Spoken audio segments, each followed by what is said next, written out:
ñu tàmbali waxtaan bi ak li nga xamante ne nemmeeku nañ ko mu nekkoon ay violence démb ñi ngi ko doon wax Awa Diop Ndiaye mel ni mujj naa am ay développement le ministre de la justice def na li nga xamante ni mooy communiqué ba ci sax ministre de l'intérieur. Il paraît sax que Abass Fall mi nga xamante ni defoon na benn vidéo doon artu kuy di wax yenn wax yoo xamante ni ñu bëri jàpp nañ ni waru ko woon wax excusé wu na mais terewul dañ ko convoqué woon section de recherche. lan moo ci am ak lan moo ci bees ci boobu les situations. Pamatar, ça montre que changement am na parce que tey jii suñu demee ba ku nekk parti au pouvoir di battre campagne en pleine campagne ñu woo la convoqué la nga dem wuy ji ça montre aisément que ne changement am na ci réewu Sénégal espoir mun na am rawatina ci wàllu yoon parce que liñ daan nemmeeku di ko gis moom moo di ne li ni mel su amaan sans suite du am benn sanction du am benn enquête te pourtant des fois dañuy xam fu dëgg bi féete ñu dëgg ci tànk tey li ni mel mun na jox sénégalais yi ne ku def te dina yaakaar naa ne lii ñu dogalee Pamatar ça va calmer les ardeurs également dina tax ñi nga xamante ne ñi ngi doon def dinañu jël seen matuwaay ba nga xamante ne dootuñu leen sant sax ñuy def mu mel ni son bi baaxut. Non baax na sax moom Abass Fall dafa réagir démentir boobu la information ni que voilà moom jotul benn convocation mais ñu des ci réaction yi nga xamante ne ay réactions yu officielles la ministre de garde des Sceaux xam nga garde des Sceaux dafa ne ñi ngi def enquête. Oui.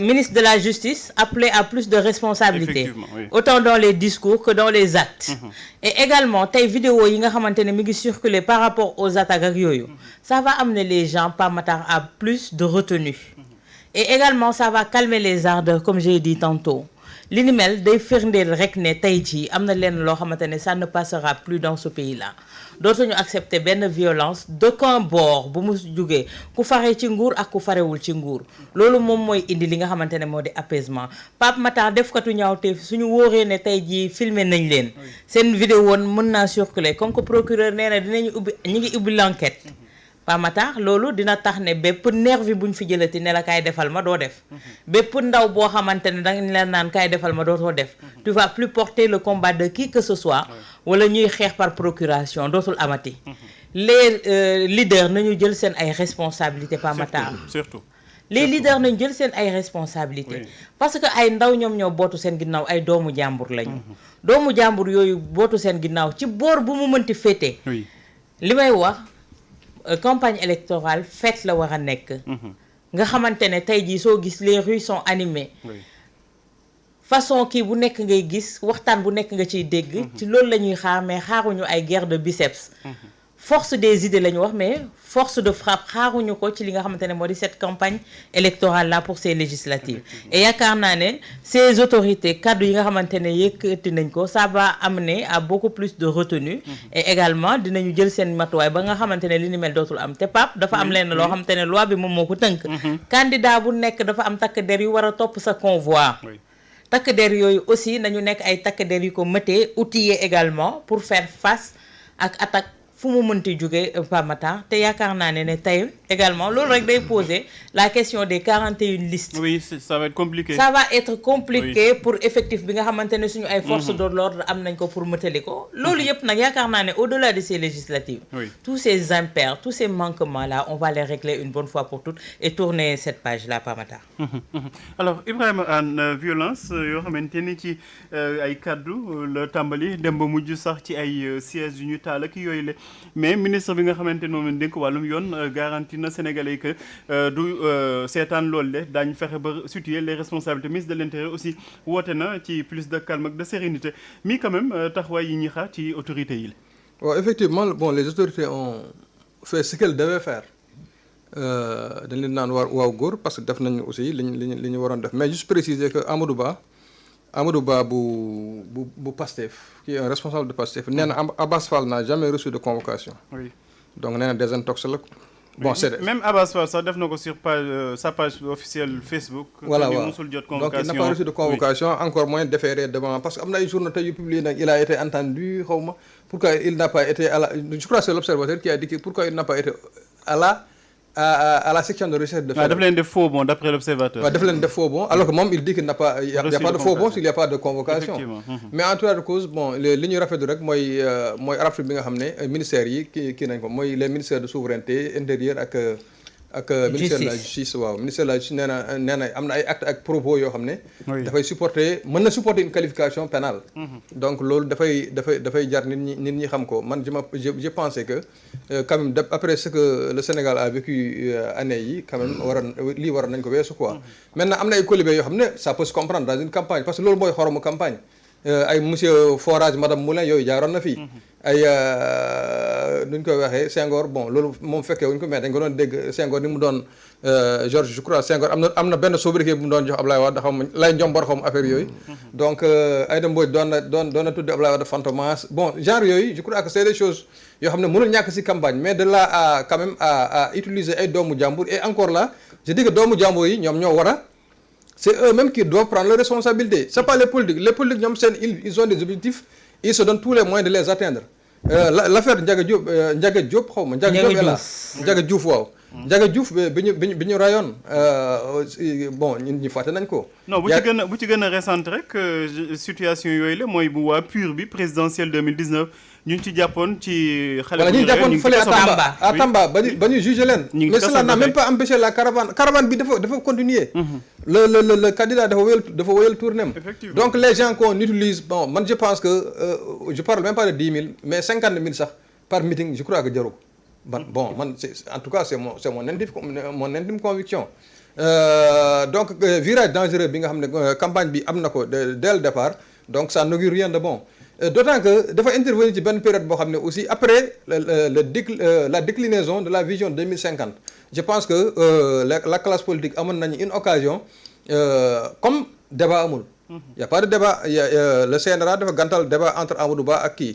Comme Amadou Ba dafa am ay tuumaal yu ñu ko tuumaal ci maquillage des chiffres ak affaire yooyu. Comme comment dirais-je la liste de Macky Sall la liste dirigée par Macky Sall qui était au pouvoir donc aujourd'hui bokk nañ ci campagne bi je crois que c'était un second tour le second tour qu'on n'a pas eu wala même un troisième tour bon peut-être boo xam ne nit ñi mënoon nañ ci jaar ba expliquer yenn yoo xam ne xewoon na fii te ñu waroon ci am indi ay éclairage parce que c'est un moment boo xam ne y a une médiatisation de ce qu'ils font ensuite toutes les attentions sont focus sur ce qu'ils font ils sont en train de nous vendre des programmes ils sont en train d'expliquer ce qu'ils ont fait et ce qu'ils envisagent de faire je crois que c'était l'occasion vraiment de comment dirais-je de le faire non pas à comment dirais-je ku nekk di wane li nga mën en termes de violence ay taal ay kii bon man de je pensais qu'en 2023 2024 je croyais que ñun vraiment Sénégal démocratie sénégalaise weesu na loolu quoi. C'est ce que je pense. Démocratie sénégalaise Georges Nesta weesu na quand même ñiy kar ay caravane di leen sànni xeer rek di leen dóori jaasi ba gaañ leen wala sax mi mujj ci ay sièges yu ñu taal malheureusement nag les faits montrent que ni démocratie ba tey fa la toll fii ci Sénégal. waaw xam nga. yaakaar naa dafa am benn idée wala benn conception bi nit ñi Sénégalais yi am ci campagne électorale boobu la ñu war a dindi ci bopp nit ñi maanaam période campagne électorale kuñ ci rey rek yaa perte période de non droit la xam nga voilà c'est donc dans la tête de beaucoup de Sénégalais en tout cas de beaucoup de jeunes pour ñoom campagne électorale tout est permis quoi et que aussi les hommes politiques wax naa ko fi keroog ils se comportent comme des gens qui sont à la tête d'une société à irresponsabilité illimitée lu leen neex def tu te dis bii daal bu ma doon doxantoog pistolet sax voilà kenn dara du xew kenn du ma arrêté et pourtant c'est tout à fait le contraire de ce que dit la loi parce que la loi balaa campagne bi di commencer ministre de l'Intérieur si boppam day génnee benn communiqué ne durant toute la période de la campagne il est interdit toute détention d'armes à feu wala arme blanche lépp lu mën a gaañ ni loolu ministre de l'Intérieur da koy def chaque élection nag te il ne cite personne il y a pas également quelqu'un boo xam ne dañu ne woy kii bon voilà c'est une exception boo xam ne on lui permet de faire ça même caravane bi nga xam ne bu dee une élection présidentielle même le président sortant ak ñu muy àndal cette loi là cet arrêté là ñoom s'applique à eux donc wutul man ci camp présidentiel laa bokk wutul man maay le dernier des opposants wutul man maay le dernier parti politique loolu ça s'applique à tout le monde donc moo tax keroog bi Abass Fall waxee loolu normalement c'est sûr que waroon nañ ko woo parce que il est en train de dire le contraire de ce que dit la loi. parce que daf ne suba ku xëy nag na ngay indi jaasi na nga indi paaka te loolu nee na loi bi da koy tere. bon voilà bon moo tax bon quand j'ai vu que gars yi naan il a été convoqué à la sûreté urbaine quelque chose comme ça son ami là comme Ibrahima Anne l'a dit un responsable de PASTEF nee na c'est pas vrai. il n'a reçu aucune convocation. ben moom tant ci mieux boppam aussi démentir na ko. tant mieux. mais l'essentiel c'est que communiqué bi nga xam ne moom le ministre de la justice génnee démb. Oui. ministre de l'intérieur génnee le même communiqué. appelant les uns et les autres à la responsabilité. et au calme. yaakaar naa c'est pas destiné à Massamba ou à Mademba. Oui. c'est destiné à toutes les caravanes. Impersonnel. toutes les 41 listes. oui parce que encore une fois je le dis voilà deux ministres que ce soit le ministre de l'intérieur que ce soit le ministre de la justice kenn mënagul wax ne ci camp bii dañu bokk. kenn du leen ni ay politiciens lañ. kenn du waxee ne ay politiciens lañ. donc quand ils prennent également ces décisions là ku nekk war nga xam ne lii on s'adresse personnellement individuellement à moi en tant que homme politique ou bien en tant que tête de liste. mais et avant ça je crois qu'on a entendu le président de la République. mi nga xam ne il s'est mis au-dessus de la mêlée. pour rappeler les uns et les autres à la responsabilité et aux propos yi nga xam ne mën nañ ko jàppee ne parce que il faut pas encore une fois penser que en campagne électorale toutes les armes sont permises et tous les coups sont permis. am na propos yoo xam ne Ibrahima Anne l'a rappelé tout à l'heure et je crois que c'est le ministre même de la justice qui l'a dit il y a des propos il y a des actes aussi yi nga xam ne ils sont passibles de poursuite pénale. parce que ça peut mettre il y a certains propos qui peuvent mettre la paix sociale en danger. campagne électorale Ibrahima mu ngi koy wax léegi mais on ne dit pas que du am ay sanante ay xeeru ndaw yooyu waxuma la xeer nii de mais ay xeer verbal. maanaam ma tase ak yow tooñ la nii rek da ngeen doon dégg bi à la présidentielle de 2012. Ablaye Wade di tase ak Macky Sall ne ko dama ko yërëm sax. gis naa caravane bu mu àndal. ñetti oto moo ko topp. donc yooyu bon ay genre tooñante nii rek. mais am na ay saaga ndey wala ay des propos vraiment vulgaires yi nga xam ne même les charretiers nañ ma baal. mais même les querelles de bord de fontaine dañ koy éviter. mais tey yaa ngi suivre actuellement. dans l'une des plus grandes démocraties au monde. Oui. Donald Trump et Kamala Harris. Oui. Mais dañuy sant ay pic. mais duñu bon voilà. on ne leur dit pas voilà yow bul ko wax lii bu ko neexee mu ne que yow yaa gën a xam ne jigéen nga doo mos a jiite Amérique mi nga xam ne c'est la plus grande puissance du monde. moom bu ko neexee yow mag bu dof nga. et justement Georges foofu quand Donald Trump a franchi la ligne rouge. mooy l'attaque du Capitole. voilà tous les gens qui étaient impliqués là-dedans ñoom ñëpp ils sont en prison. voilà parce que xam nga loolu à l'époque quand Trump a attaqué le Capitole en tout cas quand ces gens ont attaqué le Capitole. mais ñu bëri si ñoom dañ leen identifier jàpp leen. parce que ça quand même. c'était un précédent dangereux. yi nga xam ne bon Afrique la ñu miinoon sax ay élection bi jàll ñii de protester mais protester dafay dem ba dugg dans le Capitole quand même di def naka si lu noonu. loolu c'est inacceptable de la même manière aussi les Sénégalais. encore une fois démocratie. élection si démocratie. ça doit être la fête comme le disait le ministre de l'Intérieur l'autre jour. donc et il faut savoir que il y a des pays yoo xam ne bëggoon nañ ko am te amuñu ko. effectivement boo demoon si biir Afrique fii am na pays yu bëri. ñu ngi ñaan chaque jour seen opposition mi ngi ñaan kañ la élection di am.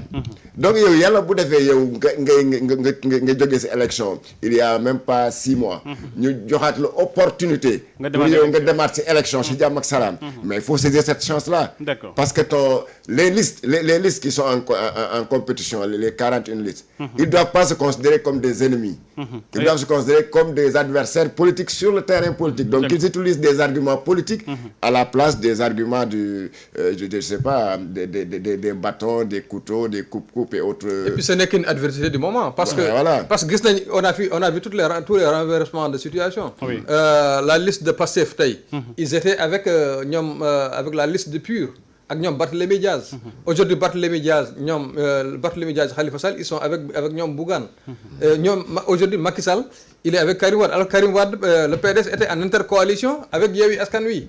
donc donc ça veut dire que rien n'est figé c'est une adversité du moment boo xam ne dañ koy bu ñu ko dépassé demain donc d'autres situations. peuvent survenir quoi. D'accord.